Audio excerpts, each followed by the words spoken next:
and gentlemen, thank you for listening in. This was Bob Santelli talking with the great Ken Ehrlich of the Grammy Award show.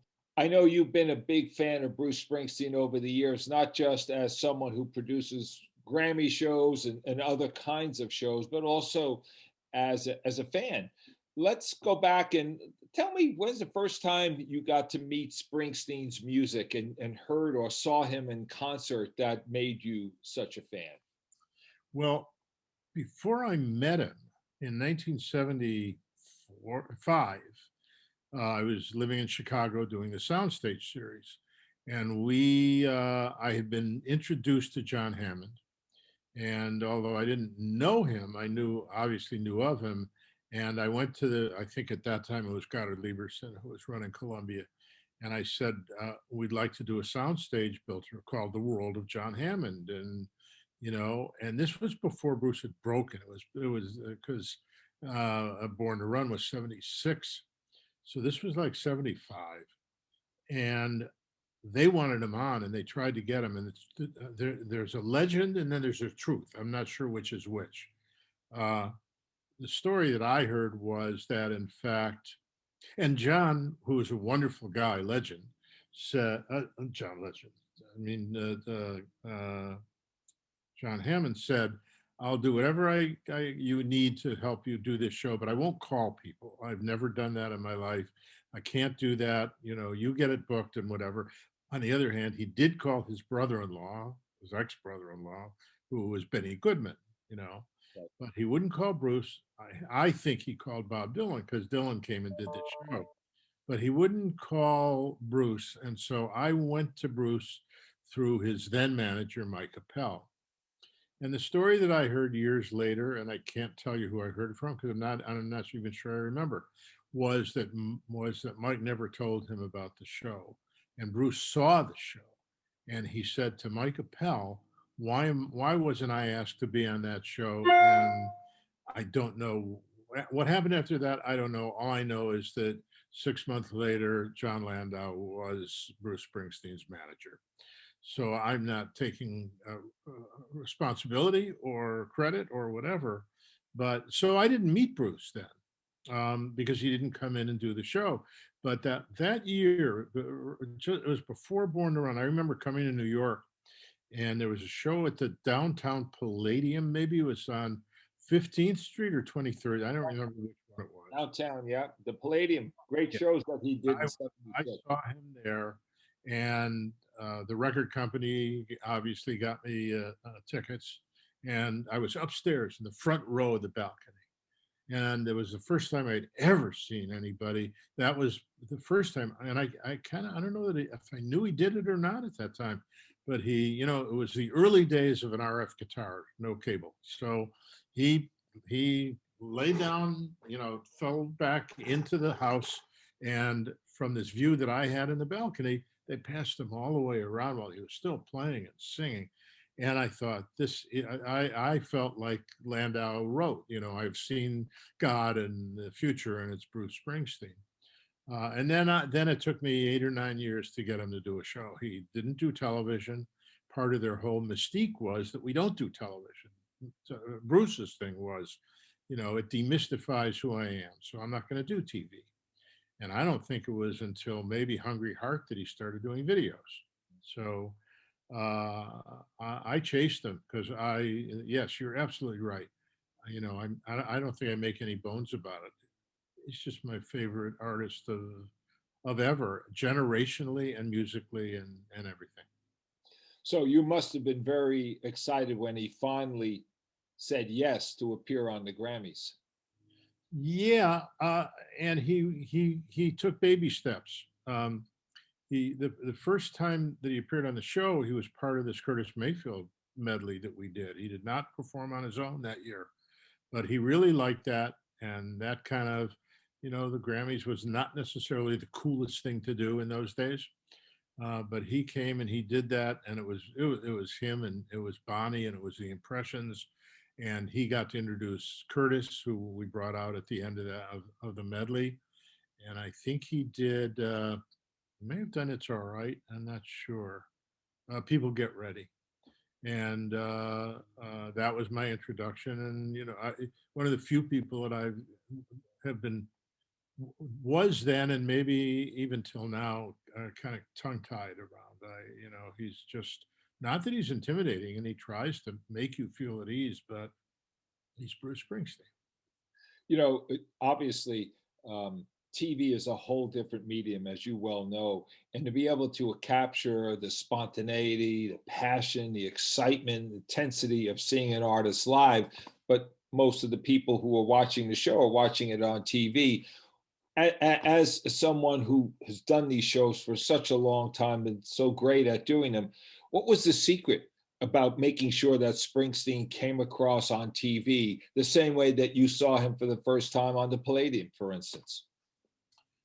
I learned it, and I learned it. I probably learned it after the second or third time. It took me a little while, even though John had kept telling me, just get out of the way. You know, his instincts are right, which of course they are. He understands any medium that he deals with. He understands as well as you or better. Um, uh, there is another kind of legendary tale that I think it was when he came and did the Ghost of Tom Joad, and we had designed this thing. It was like a big round set piece uh, that that every conversation I had with him up until the time we killed it when he got there was this kind of, it could be interpreted as a nervous laugh, but it's not. It's just his laugh. And anytime I would talk to him about it, he would say, "Hey, you got me on the spaceship, right? That's the spaceship." And he says, "No, we're not going to use that spaceship, right? We're not going to do that spaceship." So, and he was right. He didn't need a spaceship. He just needed some lights and point him at me for a man and a guitar. That's all that was. It was not the band. I don't think it was just him. So you learn. We did support him. I think when he came to do the Streets of Philadelphia, we had this really interesting. I think I opened the show with it, or pretty close to the top. We had this video wall that kind of opened to reveal him and the band, because I think it was one of the first times he was back with E Street after a while. So that was a moment on its own. But it's just really, come on. I mean, it's not up to you to make him better. You know, Right. Yeah. You had him on a number of times. How many times has he been on the Grammy show? I don't know, and it's not ignorance. It's just kind of like I made a list because I thought, I'll run the list for you. I mean, Curtis Mayfield was the first time, and then the very next year, '95, he came and did Streets of Philadelphia. In '96, he did Ghost of Tom Joad. In 2003, he came and did The Rising, which was, one of his first appearances after 9/11, and it was, I still get a lump in my throat. The year after that, we did, or maybe it's the same year, we did London Calling. That was the first time we'd ever done an in memoriam segment. It was him and Elvis Costello and Grohl and Stevie and Tony Canal from No Doubt, and that was epic, uh, uh, pretty amazing. He did Devils and Dust in 2005. We did a New Orleans tribute. I think it was the same year. It was the year after. It was after Katrina, so it was 2006, and it really turned out to be a tribute to.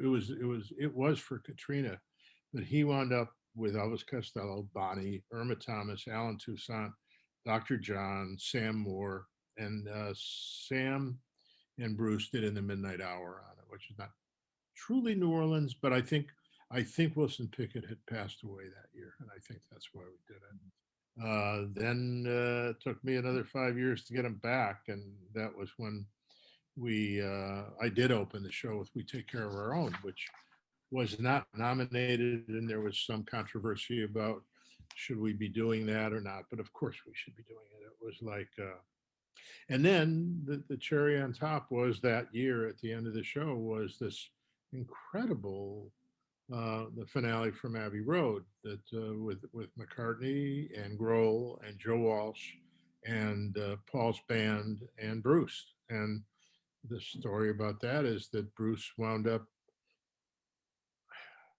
I'll take a beat because I'll condense it, but it's one of those classic. It's a Grammy moment. Well, but how it happened is pretty amazing. Paul was on stage rehearsing, and he had changed the song. We didn't know we were getting the finale from Abbey Road until the day before. He was going to do another song. He was going to do, what's the song? 25, 25. My brain just froze. Anyway, he's going to do another song, and he called me 2 days before the Grammys. He was coming in to rehearse the next day, and he said, "Ken, I was sleeping." And I woke up and I said, I can't do that song. It was a good song. It was a song he liked a lot. He said, would it be okay if we close the show with the finale from Abbey Road? I said, be all right. So, and then it was very quickly Grohl signed up and Joe, because they're related and I mean, they're close. And so he came to rehearse on Saturday, the day before the show. And they were all there. And he was standing up there, and thank God for these days of cell phones. I was standing on stage, and I heard him say to Rusty, his guitar player, he said, "Geez, wouldn't it be great if Bruce would come and do something on this?" It's the round at the end of it, at the end where they trade 4-bar licks at the end of the song. So he said, "Gee, wouldn't it be? I wonder if Bruce would do this." He knew that Bruce was there.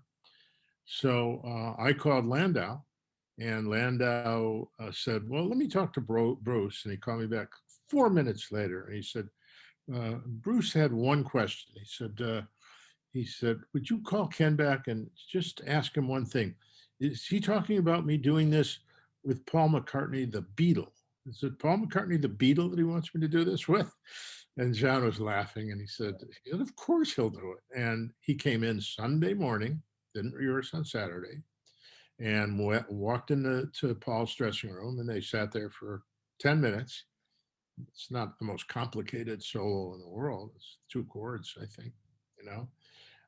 But man, when they got on stage and did this, no one will ever forget that moment. And that's Bruce.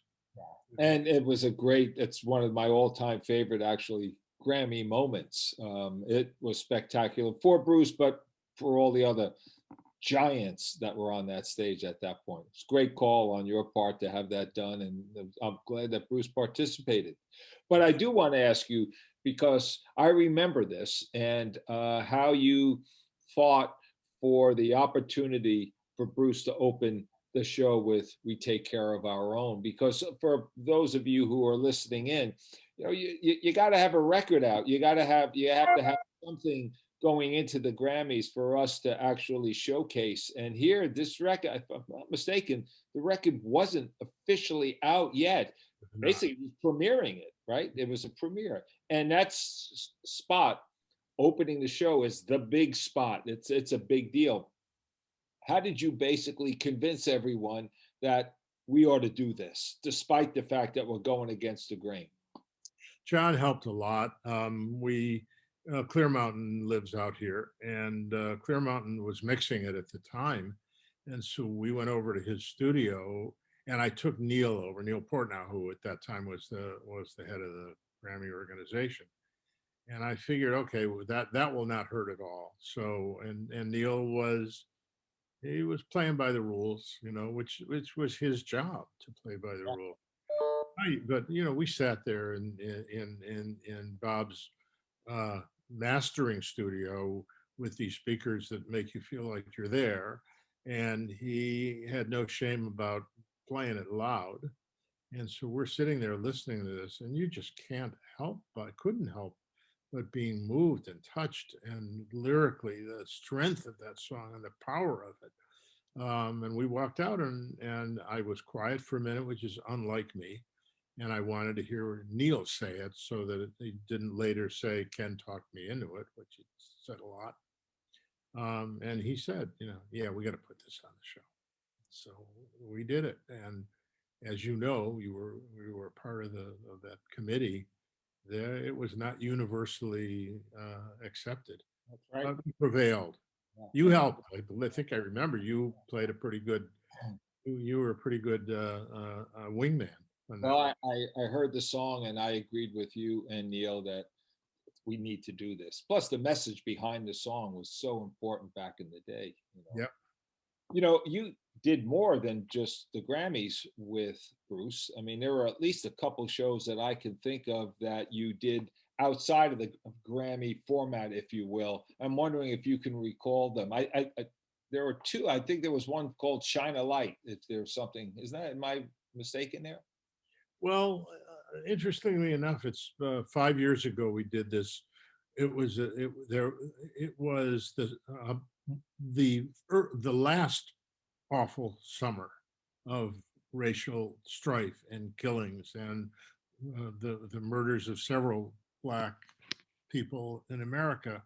And so we did a show for the A&E networks. It was on about 5 or 6 of their networks, and it basically addressed this. And John Legend and Alicia Keys and Pharrell hosted it. And basically, what we did was we took the three of them to town halls in Baltimore, St. Louis, and Charlottesville, where three of the worst killings and terrible. Anyway, the church in Charlottesville, Charlottesville, Yeah, yeah. Charlotte. Yeah. So anyway, I had a dream, well, so did Martin Luther King. My dream was to open that show with Bruce doing 41 shots. Bruce is white, but I wanted to open that show, but I needed to open it with Bruce and someone. And since John was basically co-hosting the show, it's somehow how these things converge. I called John and said, do you think Bruce would do this? And he said, maybe I'm making this up, but I think almost at the same time we said John Legend. Bruce really likes John Legend. Do you think he would do, if he did 41 shots, would he do it with John Legend? In the meantime, I had been prepping John Legend to say, I'm going to try and get Bruce to do this with you. So, sometimes things happen best around you. So they did it, and it was an emotional peak. Our scenic designer for that show had done this skeletal structure of a church, because it was so fitting and it was striking. And we opened the show really in black. Couldn't see anything. The church was up against. It was in silhouette, and then it began to come to life while they were singing that song. And it's just, I think you can probably find it on YouTube or something. But that was it. I mean, and the rest of the show was very well balanced, racially and message wise and everything. But man, to open that show, that song again, it's these anthemic songs that Bruce has always been responsible for over the years. He touches us with the right messages at the right time. I've always thought that 41 Shots American Skin is really the first Black Lives Matter song. I mean, it's the first song that directly deals with that. And of course, that was a very controversial song for Bruce. I mean, he took a lot of heat for it, and you got to give the man credit for writing it and playing it live and standing up for what he felt was very, very important. And for you guys to do it, that was a great, great call on your part. There was another one as well, if I'm not mistaken. Didn't he do something with the Rolling Stones? Yeah, that's what I was lucky. I found a couple of the easy ones. Bruce was never an easy pull, and again, I mean, and John and I had a shorthand. John I'd get on the phone with John because I have as many misses as hits with him. I mean, maybe more misses. But I also kind of knew when to edit myself. That no, he's never going to do this. And so we were doing this pay-per-view that we were doing at the Prudential Center in New Jersey. that wasn't a bad place to be if you want Bruce Springsteen at the time, who was going back and forth. So I called John and I said, it was very simple. We were doing, I just forgot the song. Ah, I don't remember. Brain just, anyway, I said, would Bruce do this? Boom. What? Sing with, play with with the Stones? Absolutely. And he came and he was brilliant. And it was, the Tumbling Dice. Thank you. Thank you, Ken. And it was brilliant. It was how could it not be brilliant? I mean, he's standing there, with Keith and then singing with Mick and brilliant. It was just brilliant. So I was lucky. I mean, if the magnet is right, you're going to probably do okay with Bruce, but it needs to feel right. Uh, Well, look, I mean, the kind of shows that you put together, you bring out the fan in Bruce Springsteen because Bruce grew up idolizing the Beatles and the Rolling Stones, and you touch the fan in him when you say you want to get on stage with Paul McCartney, you want to get on stage with the Stones.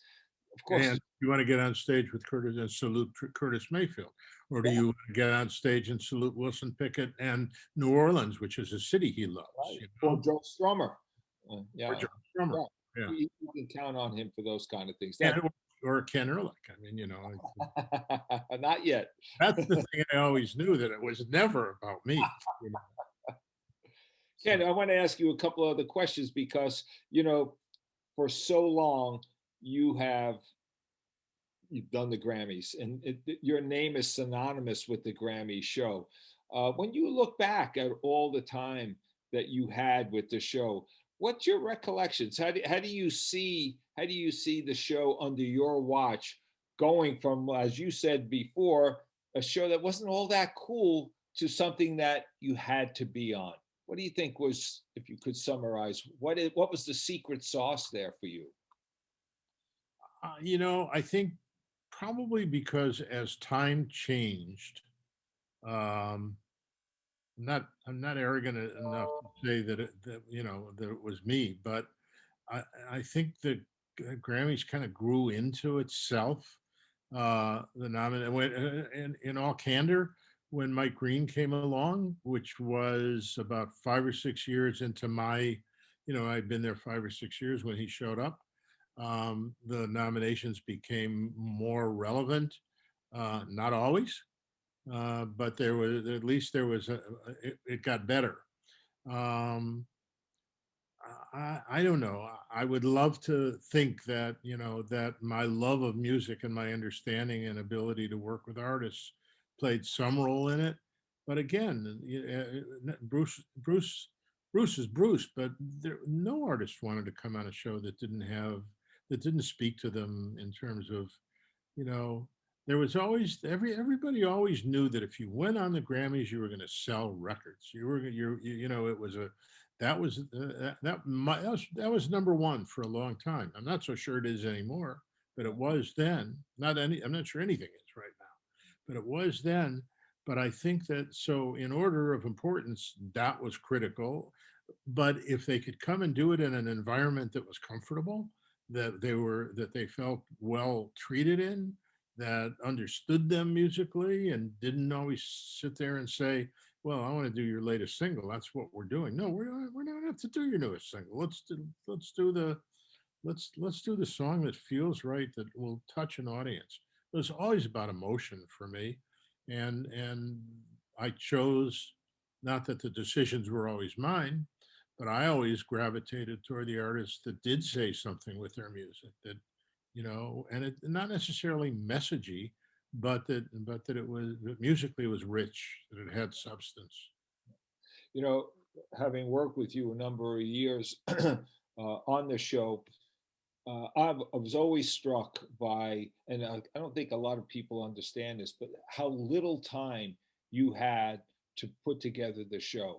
Once the nominations were announced in early December, and then take away the holiday season, and then people kind of getting back to work, the amount of time between the nominations in early December and the show late January or the first, second week in February is ridiculous for a kind of show that you put together. How did you do it?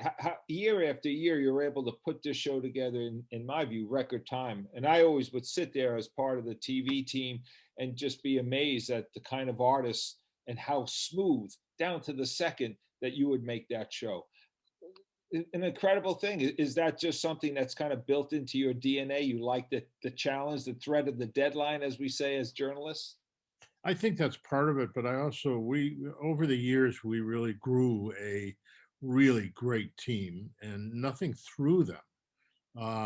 They kind of knew that they were, we were living under the guillotine, and that you weren't going to have 2 weeks like you had with some other shows, or 3 weeks, or whatever. That these things sometimes didn't come together because of the holidays. It didn't. It wasn't always that way, by the way. And the first 20 years or so of the show, half of my time, the Grammys were in late February, and the Academy Awards were in late March or early April. When the Academy Awards moved up to late February, we moved up to the end of January. So for all these years, we've been doing it that way. And you're right. I mean, basically, the nominations would usually, for the X number of years, would come out the first week of December. The world would scatter around December 15th or 16th.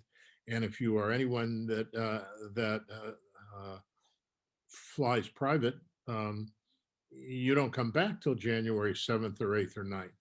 And then you're basically 2 to 3 weeks away from the show. So in total, we probably, in total of concentrated time with the act, we had two on one side and maybe 2 or 2.5 on the other side. So it was plenty tense. I tried to basically anticipate, and it got over the years. I would talk to some artists ahead of time, assuming that they'd be nominated, and we'd wind up putting them on the show. I couldn't always count on that, and there were several times, as you well know, where that didn't work out, and I got hung out to dry more than once because they didn't nominate Justin Timberlake. They didn't nominate fill in the blank. So, recently Ed Sheeran, you know that. So, but the odds were always in our favor, and we never. I trusted the artists and their support team that we worked with, and for the most part, to a great extent, they trusted our team. So when you have that, it's not like I've seen it with other shows. I know that, that trust is not always there. And it's like this until you get to the show. And the thing that I think people have told us more often than not, sometimes even with some of the same people, because some of our people do other shows, that it's just different, that the Grammys are different. I've always wanted to ask you this, but in that time frame, how much sleep did you get?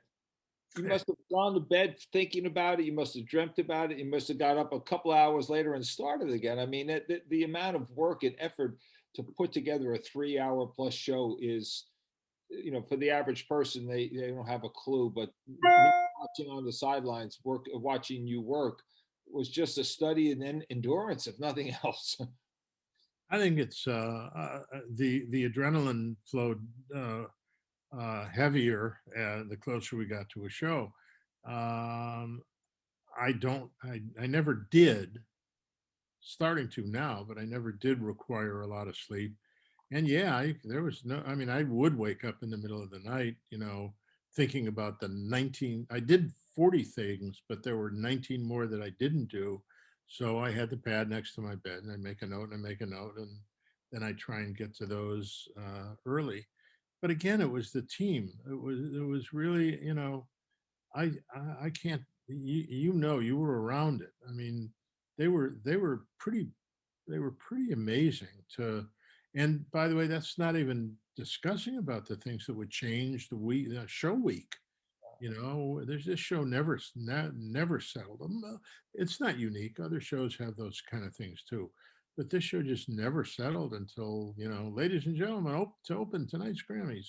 Right. you know, and Well, then look, this year it was like, you know, the troubles at the Academy followed by Kobe Bryant, you know, boom, you know. look, before we talk about that, I wanted to recall because I thought it was one of your great moments. Actually, there are two that come to mind for me. The first one, which is a tragic one, of course, is the death of Whitney Houston and how the show had to be changed at the last moment, and how not only did you guys pull it off, but there wasn't a dry eye in the world after the little tribute to her kicked off that show some years ago. Can you just briefly describe that whole thing so people get a sense of what I'm talking about?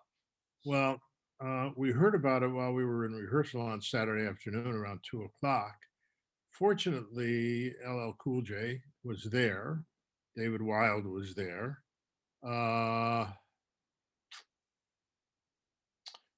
that was, but everybody else was on camera, and we were on camera. We were rehearsing with, I don't remember who it was at that moment, but my first thought was that we needed to do something. I wasn't sure what we needed to do.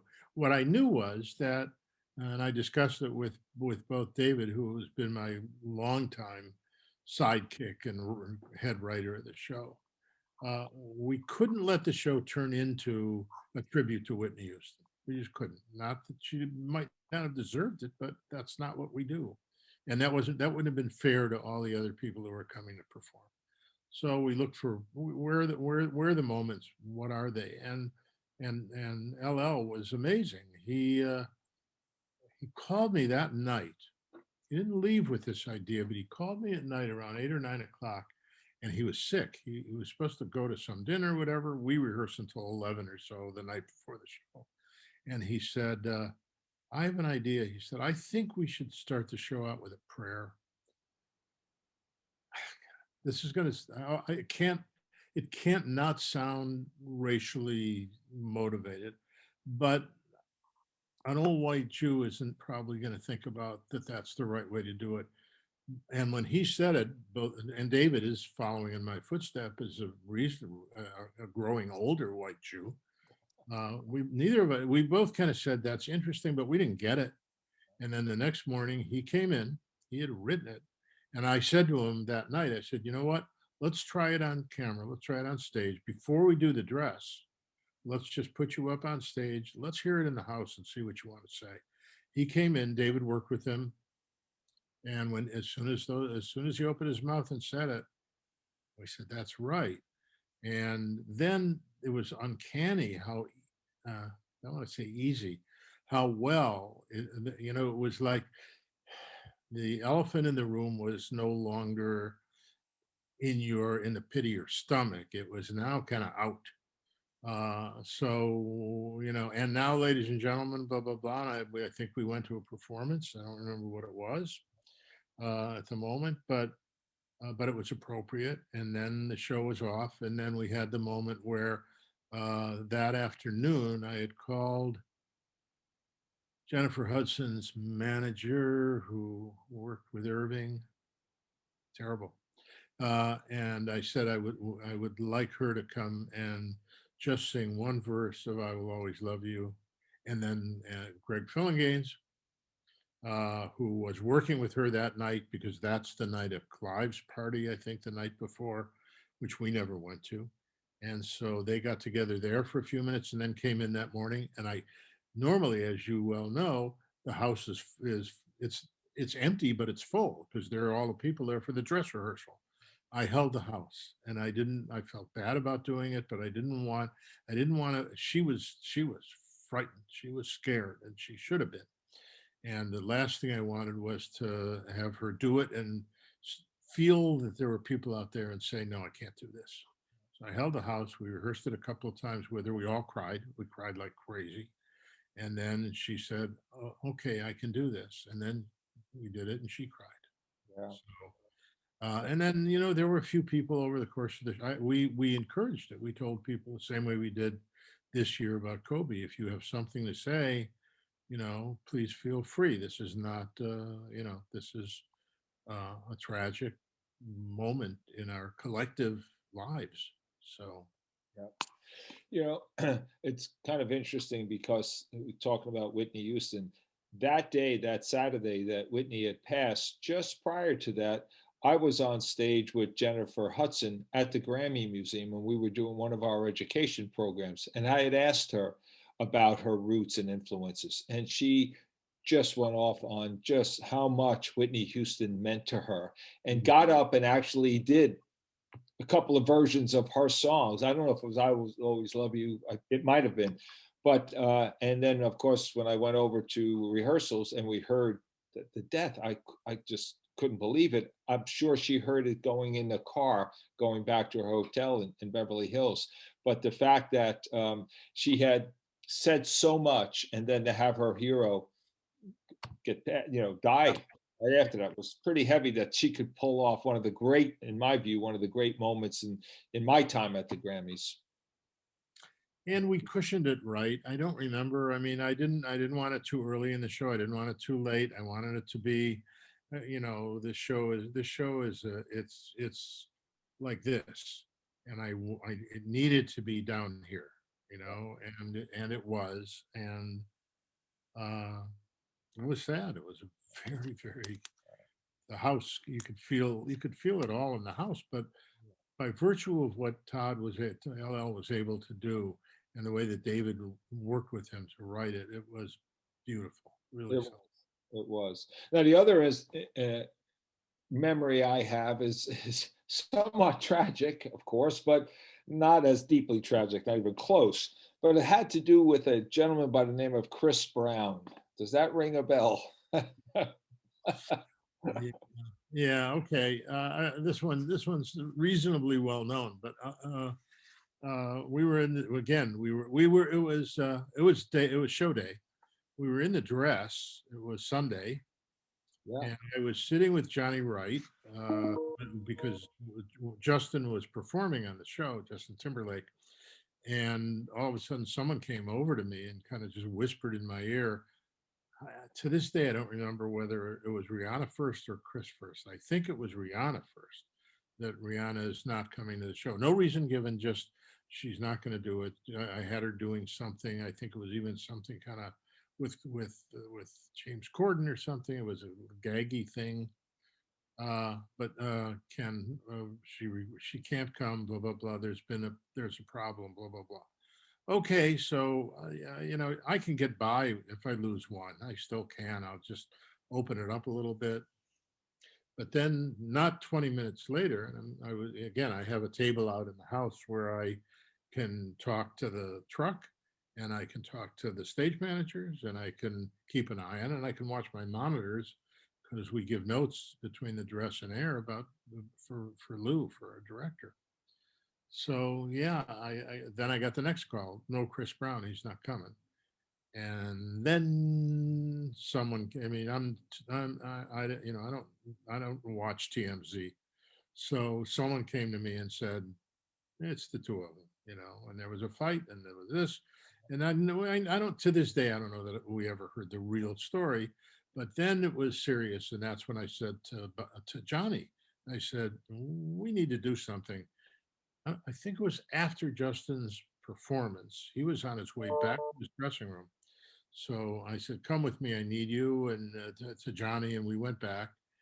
And I think Ron Basili, who's worked with me for 30 years, he came back and wisely brought a cast list for the show, who not just the performers, but all the presenters and everything. I had a rundown, but he had a list. So we went into Justin's dressing room, and I had worked with Justin a number of times. We did the special with NSYNC, the first TV special they did, and I really liked Justin. I really did. So we sat down, and I said, "We need something. I need another number in the show now. I've lost probably about 8 or 9 minutes. That I can't make up. So, well, what do you want to do?" Well, then Justin said, who else have you got on the show? And boom, boom, boom, boom, boom, boom, boom. Al Green. Al Green. I did Let's Stay Together on some NBC show 6 months or a year ago. Let's see if Al would, the Reverend Al would come and do this. So I got his manager on the phone, and I said, you got to call him. I need him before the end of the dress. This was probably about noon. The dress was supposed to, am I belaboring this story? I'm No, sorry. no, But, go ahead. but I said, I need him here by 2:15.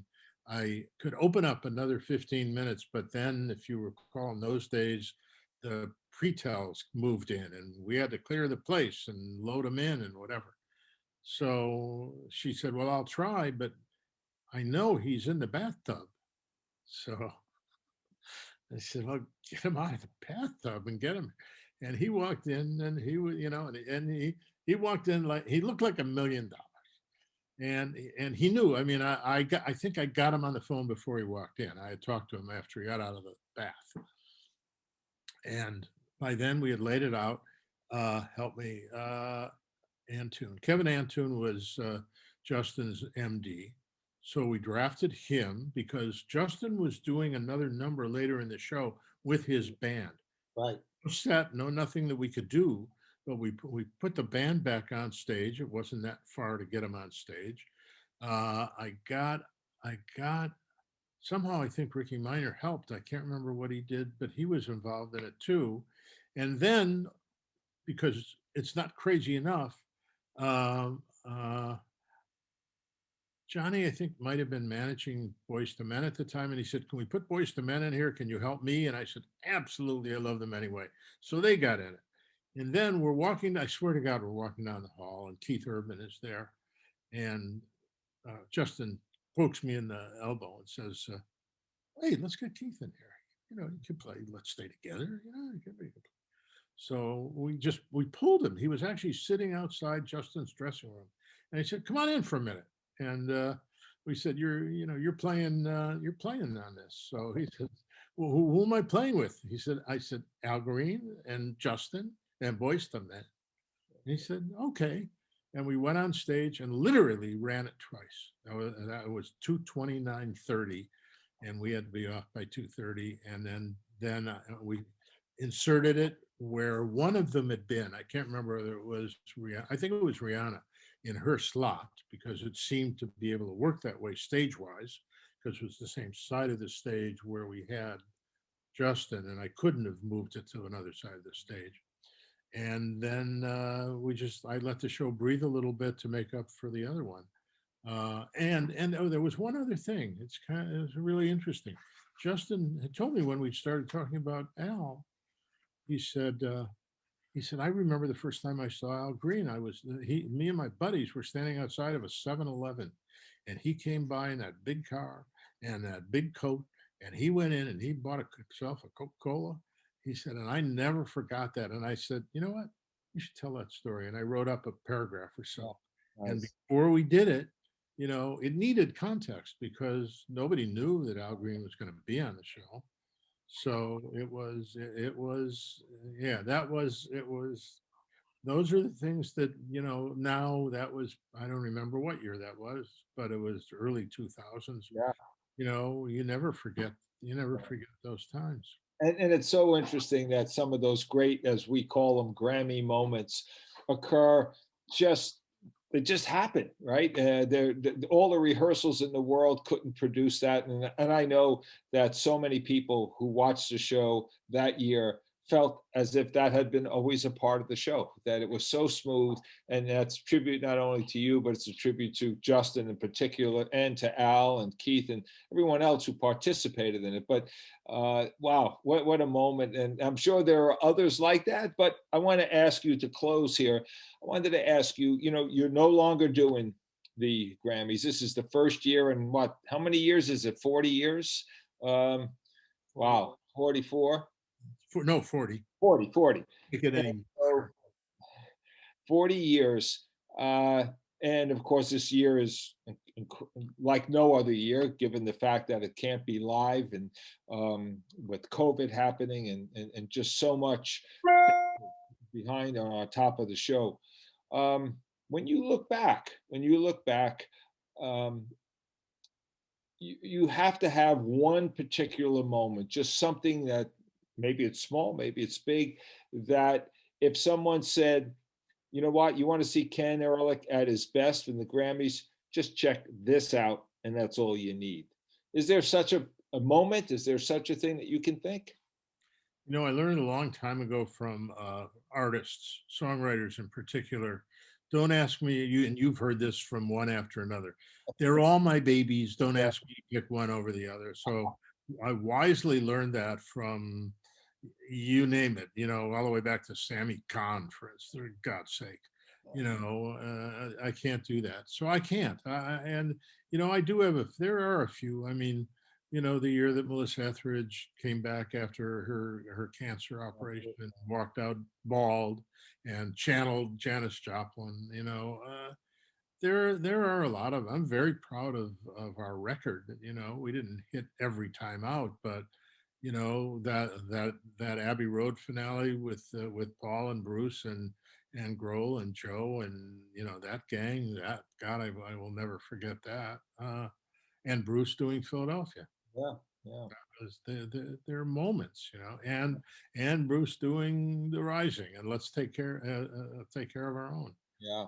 Bruce was probably as much as anyone a through line, as reluctantly a through line as he wanted to be.